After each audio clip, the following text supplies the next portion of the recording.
오늘 설교 제목이 하나님의 준비입니다. 이 창세기 22장은 이삭을 하나님 앞에 바치는 내용이기 때문에 여러분들이 많은 설교를 들었던 내용일 겁니다. 근데 저는 이 22장을 지금까지 이삭의 순종, 이삭을 드리는 아브라함의 순종, 그 순종의 포인트로 설교를 여러 번 들으셨다고 한다면 오늘은 좀 색다른 포인트를 두고 설교를 들어야 된다고 생각을 하고 준비를 한 겁니다. 사실은 이 말씀은 아브라함의 절대적인 순종, 그 얘기가 주 내용인 것처럼 보이지만 실상은 이 창세기 22장 말씀에 그 여호와의 이름이 나오는 말씀이 여호와 이레라고 하는 하나님이 친히 준비하셨다라고 하는 이 부분이 사실은 아브라함의 순종보다도 더 중요한 포인트가 있지 않을까 이렇게 생각을 해서 저는 아브라함의 순종과 헌신보다도 하나님의 준비에 대한 이야기를 이 창세기 22장에서는 해야 된다 이렇게 봅니다. 왜냐하면 하나님은 우리를 위해서 참 많은 것을 준비하셨거든요. 하나는 세상을 창조하셔서 우리 인간을 위한 완벽한 계획을 준비하셨죠. 하나님의 지혜와 능력이 보여지는 부분입니다. 또 하나 하나님이 준비하신 것은 죄와 허물로 죽을 수밖에 없는 우리를 위해서 구원의 계획을 준비하셨죠. 예수 그리스도와 함께 우리가 구원받을 수 있는 준비를 하셨다라고 하는 것이고요. 또 하나는 하나님이 당신의 모습을, 하나님의 모습을 드러내기 위해서 모세나 엘리야나 이사야나 많은 선지자들 통해서 자신을 보여주셨고 또 그리스도 예수를 통해서 하나님이 어떤 분인가라고 하는 것을 완벽하게 보여주시는 준비가 있으셨다라고 하는 거고요. 또 하나는 우리 하나님께서 우리를 위해서 주님 다시 오실 것을 준비해 두셔서 새 하늘과 새 땅을 예비해 두셨다라고 하는 거죠. 이렇게 인간을 위한 계획, 구원을 위한 계획, 그리고 하나님께서 당신의 모습을, 하나님의 모습을 우리에게 보여주실 준비, 그리고 재림의 준비, 이런 준비들을 우리를 위해서 하셨다는 것을 우리는 성경을 보면서 알 수가 있습니다. 오늘 이 말씀은 이삭을 제물로 바치라고 하는 말씀이지만은 사실은 하나님이 우리를 위해서 준비하신 것이 어떤 것이 있는가라고 하는 것을 생각하게 하는 말씀입니다. 아브라함이 이삭을 제물로 바치라고 명령을 받았을 때 이 이삭은 사실은 다 자란 청년이었습니다. 25살 정도 됐다고 성경학자들은 그렇게 추측을 하거든요. 그러면 100세에 아브라함이 이 이삭을 낳았으니까 한 125세 정도 됐을 터이니까 굉장히 노쇠하고 이제는 기력이 없을 정도로 하나님 곁으로 가야 될 나이 정도 됐을 때에 아브라함이 이 이삭을 바치라는 명령을 받았습니다. 이삭은 25살이기 때문에 사실은 그 비범함이 남달랐기 때문에 자기가 제물이 될 거라고 하는 것을 눈치챘을지도 모릅니다. 그런데 그 이삭은 묵묵히 아버지의 말씀대로 뗄 나뭇감을 어깨에 짊어지고 산에 오릅니다. 마치 십자가를 지고 골고다를 향해서 십자가의 길을 가는 예수님과 똑같은 모습을 이삭은 우리에게 보여주고 있다는 거죠. 아버지의 뜻을 행하기 위해서 이 땅에 오신 주님의 모습이 보여지는 이삭의 모습, 이게 오늘 이삭이 나무 땔감을 지고 산에 오르는 모습에서 우리는 볼 수 있습니다. 그런 이삭이 아버지에게 묻습니다. 눈치를 챘는지 모르겠지만 어쨌든 이상한 분위기로 흘러가는 그 둘 사이의 분위기를 감지하고 아들 이삭이 아버지에게 묻습니다. 아버지, 불도 있고 땔감도 있는데 제사할 제물이 없습니다. 제물은 어디 있습니까? 이렇게 물어봅니다. 거기에 그저 여상이 대답을 하는 것처럼 아브라함은 아들 질문에 대답을 합니다. 그 대답의 내용이 8절에 있습니다. 아브라함이 이르되 내 아들아, 번제할 어린 양은 하나님이 자기를 위하여 친히 준비하시리라. 이 말씀은 우리가 그냥 쉽게 넘어갈 수 있는 말씀이 아니고, 제가 창세기 22장이 아브라함의 순종, 절대 순종을 주안점을 두고 설교를 하는 내용이 되게 본문이지만 사실은 이 창세기 22장은 아브라함의 헌신보다도 하나님이 준비하신다라고 하는 이 포인트에 맞춰서 생각해 볼 수 있는 장이다, 이렇게 생각을 하는 겁니다. 그 준비하신다라고 하는 내용을 아브라함은 아들 이삭에게 하나님이 친히 준비하신다, 이렇게 이야기를 하고 두 사람이 함께 산에 오른다는 얘기가 나옵니다. 이 준비하신다는 말씀 속에는 의미가 담겨 있습니다. 어떤 의미가 담겨 있느냐라고 하는 것은, 지금도 하나님은 자신을 위해서 친히 제물을 준비하실 것이다 라고 하는 그 아브라함의 신앙 고백이기도 합니다.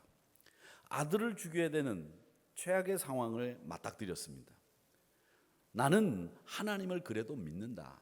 이 아들을 백세해 주시면서 약속의 자녀로 주셨기 때문에 하나님이 이 아들을 죽여도 뭐 또 다른 아들을 주시든지, 아니면 그 약속의 씨가 큰 민족을 이루고 인류를 구원할 수 있는 역사를 만들어낼 수 있는 민족을 만들어내는 이 일은 하나님이 알아서 하시는 일이기 때문에 이 약속의 자녀 죽이든 살리든 그건 하나님이 알아서 하실 일인데, 하나님이 이 일은 분명히 하나님의 뜻대로, 하나님이 원하시는 대로 이루어 가실 거다라고 하는 믿음이 있었기 때문에 아들이 죽고 사는 문제가 아니라 하나님이 계획하신 그 뜻은 그대로 정확하게 이루어진다, 이 말을 신앙 고백처럼 이 아브라함은 하고 있다는 겁니다.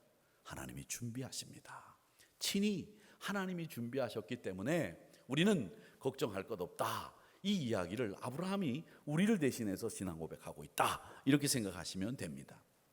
하나님 입장에서도 이 시험은 굉장히 부담이 됐을 거라고 생각이 됩니다. 왜냐?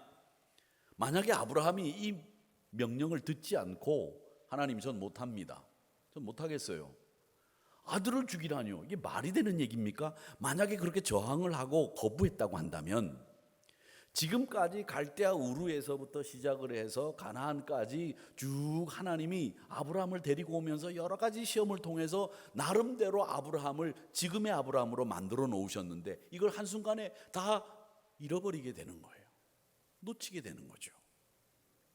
아브라함의 반역으로 끝나는 것뿐만 아니라 하나님의 계획이 숲으로 돌아가는 겁니다. 하나님이 온 인류를 구원하시겠다고 하는 그 계획이 어그러지는 거예요.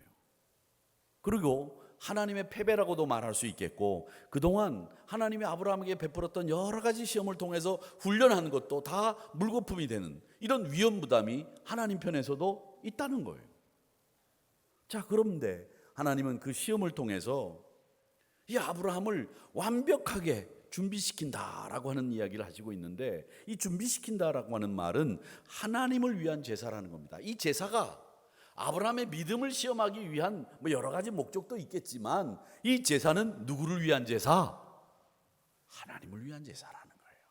오직 하나님을 위한 제사라는 이 말은 무슨 말이냐면, 여러분 잘 아셔야 되는 것이, 하나님을 만족시킬 수 있는 것이 이 땅에 있습니까? 없습니까? 없습니다. 우리 인간이 아무리 하나님 앞에 흠없는 양을 드리고 숫소를 드리고 하나님 앞에 제물을 정갈하게 만들어서 드린다고 할지라도 하나님의 기준에는 못 미치는 거예요. 하나님을 만족시킬 수 있는 것은 오직 어디로부터? 하나님으로부터만 오는 겁니다. 그렇기 때문에 하나님의 공의로움을 만족시키기 위해서 당신은 당신의 아들을 내어주셔서 당신의 공의로움을 만족시킨 거죠. 우리의 행위로, 우리의 무언가로 하나님의 공의로움을 만족시킬 수 없기 때문에 아들을 내어놓으신 거예요. 역시 우리도 마찬가지입니다. 여러분, 여러분의 영혼의 만족을 어디서부터 얻을 수 있다고 생각하십니까? 여러분의 영혼의 만족도 마찬가지입니다. 우리가 우리의 영혼을 만족시킬 수 있는 방법을 찾을 수 있거나 우리의 행동이나 생각으로 만족시킬 수 있다고 생각할 수 있습니다. 그런데 성경에 보면 시편 107편 9절 말씀에 보면, 그가 사모하는 영혼에게 만족을 주시며 줄인 영혼에게 좋은 것으로 채워 주심이로다, 이렇게 말씀하시면서 우리의 영혼의 만족도 누구로부터? 하나님으로부터 온다라고 분명하게 말씀하고 있다는 거죠. 우리 영혼의 좋은 것도 하나님이 채워주신다는 거예요. 저는 이 만족을 얻을 수 있는 것에 대해서 생각을 좀 해볼 필요가 있다고 생각하는데, 신앙생활을 하면서 여러분 영혼의 만족을 추구하는 분들은 꽤 신앙생활을 잘 하시는 거라고 생각합니다. 왜? 우리 믿음의 사람이라고 할지라도 우리 만족을, 영혼의 만족을 구하지 않고요, 소득의 만족, 명예를 만족, 내 지위를 만족하고 이 세상에서 만족을 구하는 분들이 많이 계시거든요. 그런데 영혼의 만족을 구한다고 하는 것은 신앙생활을 꽤 잘하는 편이라는 거죠. 근데 그 영혼의 만족을 어떻게 얻느냐라고 하는 부분에 대해서는 우리가 그 방법을 잘 몰라요. 그러니까 그걸 내가 말씀을 열심히 읽고 기도하고 충성하고 헌신하고 이렇게 해서 우리 영혼의 만족을 얻을 수 있다고 생각할 수 있는데, 그건 여러분 신앙생활에 도움이 되는 거죠. 그 만족은, 여러분 영혼의 만족은 하나님께로부터만 온다라고 하는 것을 분명히 아시고 있어야 된다는 거예요. 내가 어떤 일을 하더라도 그 영혼의 만족을 얻을 수가 없습니다. 하나님께로부터 오지 않으면, 그러니까 그 영혼의 만족을 내가 하는 행동을 통해서 말씀을 읽기를 하고 순종을 하고 헌신을 하고 헌금을 많이 드리고 이런 것을 통해서 내가 영혼의 만족을 얻을 수 있다고 하는 것은 그건 여러분의 사실 신앙의 허용일 수도 있고 만족이 아닐 수도 있어요.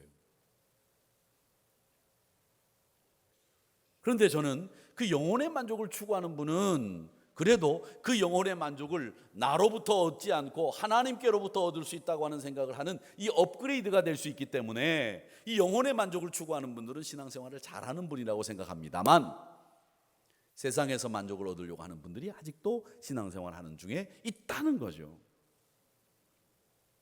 잠언 27장 27절의 말씀에 보면 이런 말씀이 있습니다. 스올, 아바돈, 우리가 고생하는 것을 상징합니다. 애쓰는 걸 상징합니다. 스올이 어디입니까? 지옥과 같은 곳입니다. 고통의 장소입니다. 거기에 만족함이 없다는 건 당연하겠죠. 사람의 눈도 만족함이 없다는 거죠. 아무리 좋아 보여도 시간이 지나면 그 좋은 것이 실증날 때가 있지 않습니까? 그 사람의 눈에도 만족함이 없다고 말을 했습니다. 또 전도서 기자가 말한 말씀을 볼까요? 5장 10절 말씀에 보면 은을 사랑하는 자는 은으로 만족하지 못하고 풍요를 사랑하는 자는 소득으로 만족하지 아니하나니 이것도 헛되다. 은을 사랑하는 사람 은으로 만족할 것 같죠, 은이 많아지면. 근데 그 은으로도 만족을 못 얻고 소득으로 만족을 얻으려고 하는 사람, 그거 다 헛된 일이다라는 거예요. 세상에 만족이 없다는 말씀 아니겠습니까?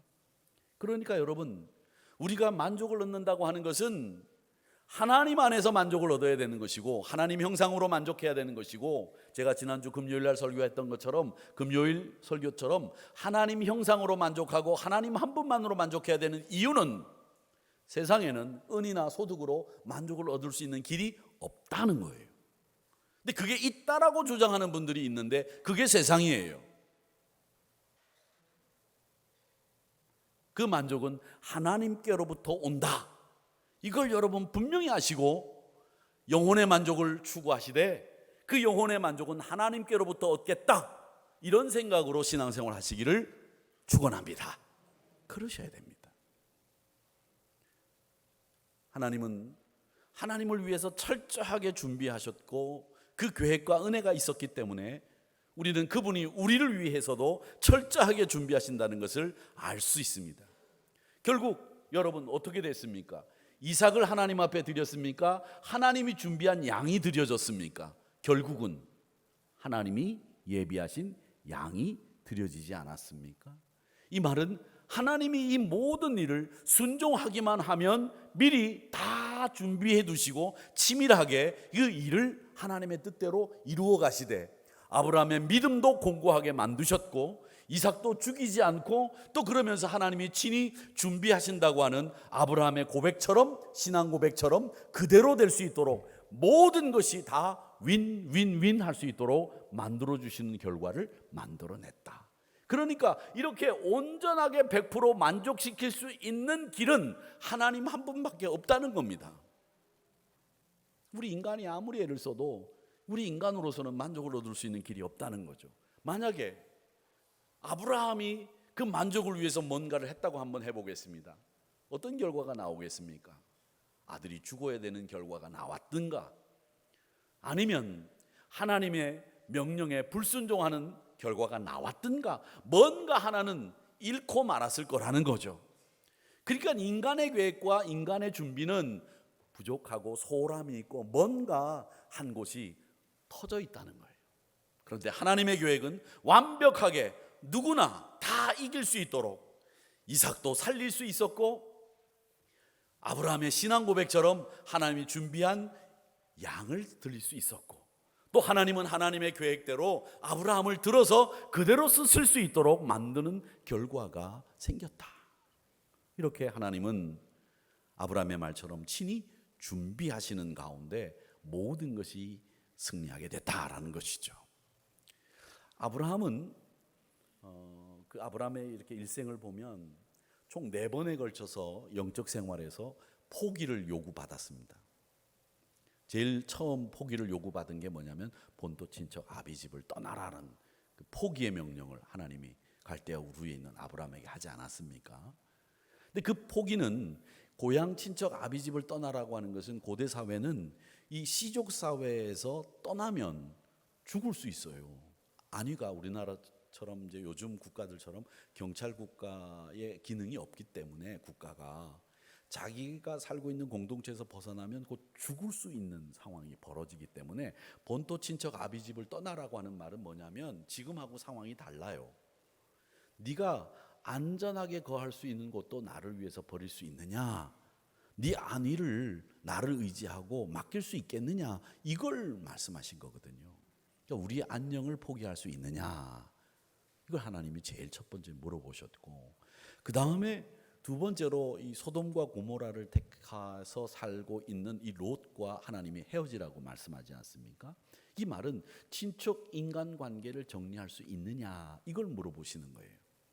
여러분, 예수 믿으면서 옛날에 만났던 술친구, 화투친구, 그리고 놀이하는 이 친구들을 계속 만날 수 없지 않습니까? 끊어야 되지 않습니까? 그러니까 우리 인간관계, 가족관계까지도 하나님을 위해서 포기할 수 있느냐, 이걸 물어보신 거거든요. 그 다음에 세 번째는 이스마엘을 창세기 21장에서는 하갈과 함께 내보내라고 하셨습니다. 그럼 뭘 얘기하십니까? 네가 인간적인 방법으로 하나님의 뜻을, 약속을 이루려고 했던 그 인간적인 방법과 인간적인 계획을 포기할 수 있느냐, 이걸 물어보시는 거거든요. 우리가 생각했던 하나님의 뜻마저도 인간의 힘으로 어찌 해보려고 했던 그 아브라함의 생각을 너 포기할 수 있느냐, 이걸 물어보시는 거예요. 그리고 마지막으로 이삭을 포기하라는 명령을 하시지 않습니까? 이 명령은 우리가 가장 소중하게 생각하는 것조차도 포기할 수 있느냐, 이걸 물어보시는 거거든요. 근데 저는 이 4가지 포기의 명령을 보면서 아브라함에게 주어졌던 그 4가지 포기가 우리에게도 동일하게 주어질 수 있다고 생각합니다. 네가 네 안위를 위해서 준비한 것들을 하나님 의지하고 포기할 수 있느냐, 이런 시험이 여러분들에게도 찾아올 수 있어요. 또 네가 가장 소중하게 생각하는 인간관계, 너를 지금까지 있게 해준 그 인간관계, 가족관계, 이런 것들을 포기하고 하나님 의지할 수 있느냐, 이런 하나님의 시험이 여러분에게도 찾아갈 수 있어요. 또 하나, 네가 인간적으로 뭐든지 할 수 있다고 생각했던 인간적인 방법, 인간적인 계획, 네 생각, 네 뜻, 이스마엘이라고 하는 그 결과물을 보고 포기할 수 있느냐, 그걸 하나님이 물어보실 거예요. 그리고 하나 더, 마지막 이삭을 바치라고 하는 명령처럼 네가 가장 소중하게 생각하는 걸 포기할 수 있느냐, 이걸 물어보는 이 아브라함에게, 우리에게도 동일하게 이런 것들을 물어보시는 시험이 여러분에게도 찾아갈 수 있다는 거예요. 그리고 여러분에게 찾아가는 시험은 아마 모르긴 몰라도 이런 4가지 종류의 카테고리 안에서 여러분들에게 시험이 찾아갈 겁니다. 네가 소중한 걸 포기할 수 있느냐, 네 인간관계를, 네 생각, 네 뜻, 네가 뭐든지 할 수 있다고 하는 그런 인간의 능력을 믿는, 네 능력을 믿는 걸 포기할 수 있느냐, 네 안위를 보장할 수 있는 것을 포기할 수 있느냐, 물어보는 이런 시험들이 여러분에게 유형은 달라도 그런 범위 내에서의 시험들이 계속 찾아갈 거라는 거죠. 왜? 아브라함에게 찾아갔던 시험과 유사한 시험들이 우리에게도 오니까 말이죠. 어느 정도 시험을 거쳤다고 생각했기 때문에 저는 이 창세기 22장 1절의 말씀이 굉장히 의미심장한 말씀으로 시작한다고 생각하는데 1절에 이렇게 시작합니다. 그 일 후에, 이 그 일 후라고 하는 이 말씀으로 창세기 22장이 시작되는데 그 일이라고 하는 말이 무슨 말이냐면 백세의 아들을 낳았고 이삭을 얻은 후에라고 하는 말씀입니다. 그러니까 이 말은 모든 게 다 이루어진 것 같은 때 아닙니까? 야, 이젠 아들까지도 얻었어. 부도 얻었고 이제 내가 마물의 상수리 숲을나무 아래서 거처도 막벨라 굴도 사고 장사지도 묘지도 사고 말이지 내 거처도 사고 다 샀어요. 우리 예수 믿는 분들도 그렇지만 우리가 어느 정도 생활이 안정되면 그 다음에는 생활이 안정되면 뭐 집도 사고 차도 사고 뭐 자녀들도 다 대학 가고 그러면 그 다음으로 사는 게 뭐냐면 묘터를 사는 겁니다. 묘터. 그렇죠? 묘지를 삽니다. 그래도 교회들도 그래서 묘지들을 막 사기 시작하는 붐이 있었어요. 막 붐이 있었는데 서울 교회는 그렇게 상관없는데 시골 교회에서는 교인들이 입이 항상 이만큼 나와 있었어요. 왜? 살 때는 말이죠. 지네들끼리 서울에서 잘 살다가 말이지 죽어갖고 우리 집에 와 말이지. 그래가지고 이 강원도 경기도에서는 말이죠. 교회 묘지 사는 거를 절대 허락하지 않는 그런 곳들이 있었습니다. 몇 군데가. 그렇게 묘터까지 다 사서 이제 안정이 됐어요. 그 일 후에, 즉 이 말은 시험이 없을 것 같고 이제 노년에 편안하게 살 수 있는 이런 상황인 것처럼 보이는데 모든 게 다 끝난 것처럼 보이는데 그 후에 하나님이 다시 이삭을 바치라는 청천벽력과도 같은 명령을 내리셨다라는 거죠. 어떻게 보면 아들을 가지고 시험하시는 하나님이 야속하고 매정하고 무자비해 보입니다. 무자비하다고 말씀드리는 이유는 또 있어요. 왜 제가 무자비하다고 말씀을 드리냐면 창세기 21장에 가서 하나님이 하갈과 이스마엘을 내보내라고 할 때는 왜 내보내는지 이유를 설명해 주세요. 이유를 설명해 주면 납득이 되잖아요. 그렇죠? 이해가 되잖아요. 그래서 이 창세기 21장 10절의 말씀에 보면 하나님이 하갈과 이스마엘을 내보내라 이렇게 말씀하시면서 이렇게 얘기합니다. 여종과 그 아들을 내쫓아라. 왜냐? 이 종의 아들 이스마엘은 네 아들 약속의 아들 이삭과 같이 기업을 함께 이어갈 자식이 아니다. 그러니 여기서 키워서는 안 되니 내보내라. 이렇게 아브라함이 납득할 수 있는 이유를 설명하시잖아요. 그런데 이삭을 바치라고 하는 데에는 하나님이 1절 설명이 없어요. 그냥 바쳐. 이걸로 끝이에요. 그런데 더 놀라운 건 아브라함이 그 명령을 받고 말이죠. 하나님 이럴 수 있습니까? 이게 무슨 소리입니까? 이런 한거나 말 한마디가 없다는 거예요. 한마디 말이 없어요. 한마디 말이 없는 게 이상한 거죠. 왜 이상한 거냐? 조카 롯이 살고 있는 소돔과 고모라를 하나님이 유황불로 심판하신다고 했을 때 아브라함이 어떻게 했습니까? 하나님 아니되옵나이다. 그리고 두 손 두 팔 들고 말렸잖아요. 의인이 10명만 있으면 구해주시겠습니까? 이렇게 끝까지 소돔과 고모라를 멸망시키지 않도록 하나님 앞에 그냥 결사항전하듯이 머리띠 두르고 말이지 반대하지 않았어요. 그렇지요? 그렇지 않았습니까? 목요일날 오후에 그 법원 앞에 이렇게 지나가는데 보니 길이 꽉 막혔어요. 총회 끝나고 오는데 보니 길이 꽉. 근데 내비게이션이 여자 말 잘 들어야 되는데 내비게이션이 저 강남 쪽으로 그냥 반포에서 그냥 쭉 가라고 이렇게 얘기하더라고요. 강남대로 쪽으로. 근데 또 제가 뭐 강남대로 가면 막힐 텐데 오후에 뭐 이렇게 딱 여자 말 안 듣고 법원 쪽으로 딱 꺾었는데 차가 딱 쓰는 거예요. 하여튼 그냥 제가 제 마음대로 하다가 딱 서 있는 거예요. 그 왜 막히나 봤더니 법원 앞에 말이지 막 머리 뜨는 사람들이 왜 이러는 거야 막 이러면서 소리 지르고 막 데모하고 있더라고요. 뉴스에 보니까 그 뭐 문화재 뭐 민주문화재인가 뭐 하는 거 그 해산시키느라고 차선 2개를 막고서 그렇게 해산시키고 있어서 길이 막혔던 모양인데 아브라함이 그렇게 했거든요. 빨간 띠 두르고 하나님 안 됩니다. 나를 차라리 죽이십시오. 소돔과 고모라를 왜 멸망시키려고 합니까? 결사항전했어요. 그런데 왜 이 명령 앞에서 아브라함은 아무 소리 안 하고 찍소리 안 하고 사라에게 말도 안 하고 이 명령을 순종하느냐 하는 거죠.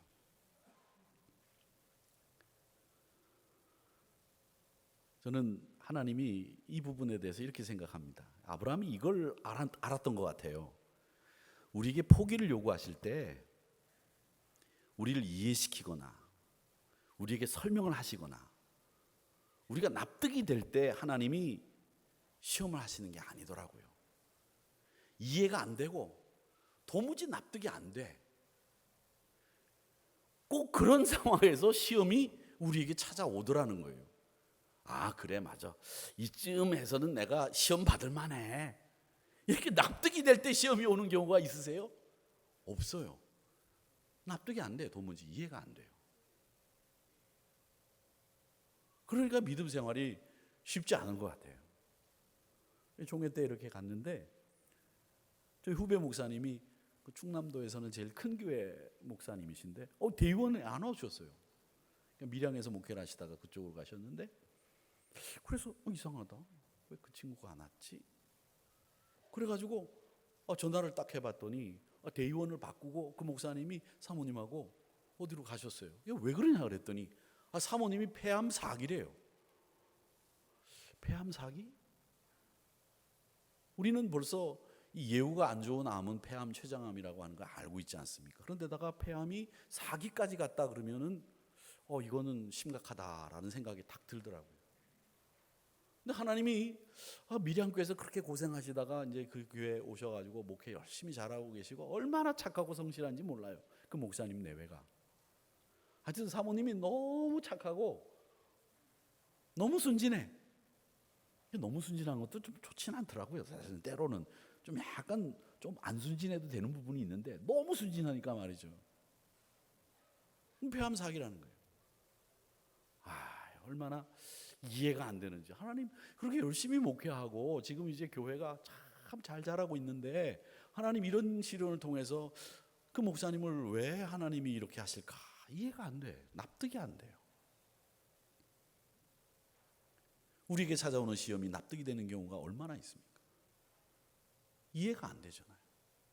그런데 그 이해가 안 되는 시험 앞에서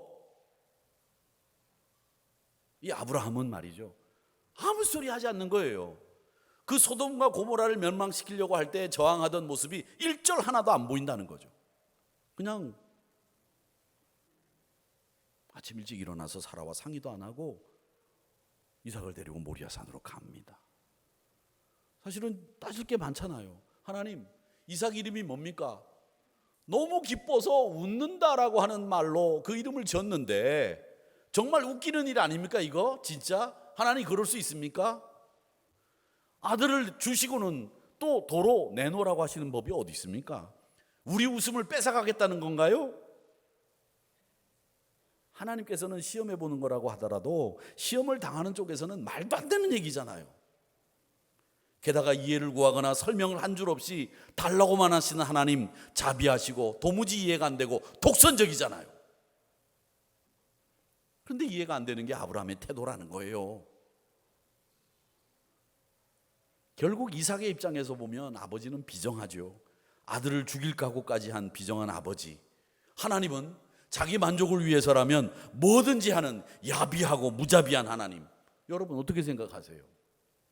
이게 맞아요. 제 평가가 객관적인 평가거든요. 그런데 제가 이 부분을 이해하기 위해서 무척 애를 쓰다가 이런 생각을 해봤습니다.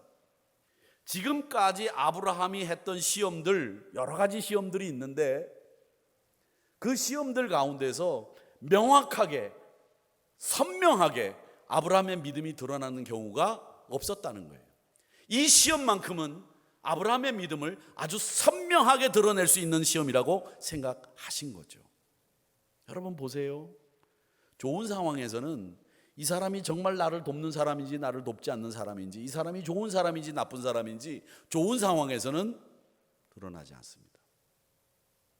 그런데 내가 어려운 상황에 처해 보면 정말 이 사람이 나를 위해서 기도하고 좋은 사람이었고 이 사람이 나쁜 사람인지 좋은 사람인지 상황이 어려워지면 금방 드러납니다. 힘들 때, 어려울 때 내 손을 잡아주는 사람이 진짜 좋은 사람이죠. 좋을 때 손 잡아주는 사람 믿을 수가 없다는 거죠. 그러니까 하나님은 이 가장 어려운 시험 앞에서 믿음이 선명하게 아브라함의 믿음이 드러나기를 원하셨던 거예요. 여기서 아브라함의 믿음이 선명하게 드러났다는 거죠. 최악의 상황에서도 믿음을 지키는 아브라함을 보고 싶어 하셨다. 그런데 하나님은 그것만 보시고 싶어 하신 것이 아니라 하나님은 그 일을 위해서 완벽하고 치밀하게 딱 준비하고 계셨다는 거죠. 저는 이 부분에서 아브라함의 이야기를 할 때 꼭 연결하는 말씀이 있는데 그 말씀이 야고보서 1장 12절의 말씀이라고 생각합니다. 여러분 기억해 두십시오. 시험을 참는 자는 복이 있나니 이는 시련을 견뎌낸 자가 주께서 자기를 사랑하는 자들에게 약속하신 생명의 멸류관을 얻을 것이기 때문이라. 아멘. 시험을 참는 자는 복이 있다고 말씀하셨고요, 시험을 참는 자는 생명의 멸류관을 얻게 된다고 약속하셨습니다. 선명하게 그의 믿음이 드러나는 현장에서 하나님은 그에게 복을 허락하셨고 그에게 생명의 멸류관이 무엇인지를 일러주셨다는 거죠. 이 모든 것이 하나님의 만족을 위해서 하나님이 친히 여호와 일에 준비하신 것입니다. 여러분의 힘으로 하나님을 만족시킬 수 있는 것 없습니다.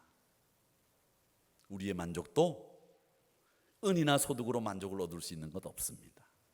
오직 하나님 한 분만이 우리의 영혼을 만족시킬 수 있는 분이기에 우리는 그분의 형상으로 만족하고 그분 한 분만 바라는 것이 마땅한 태도입니다.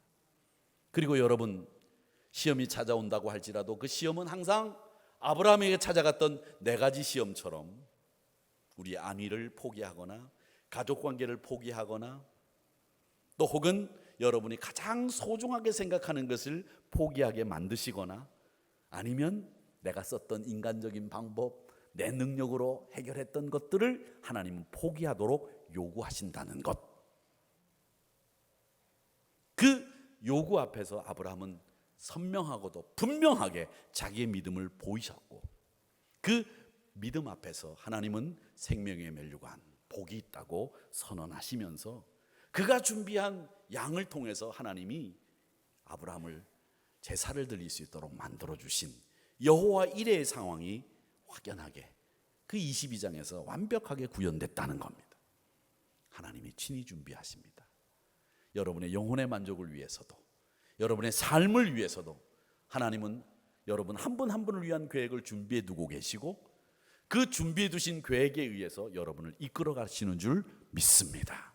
여호와 일의 역사가 여러분 삶에 분명하게 있다는 것을 기억하시고 아브라함처럼 선명하고 분명한 믿음을 여러분 가지시고 승리하시기를 주님의 이름으로 축복합니다.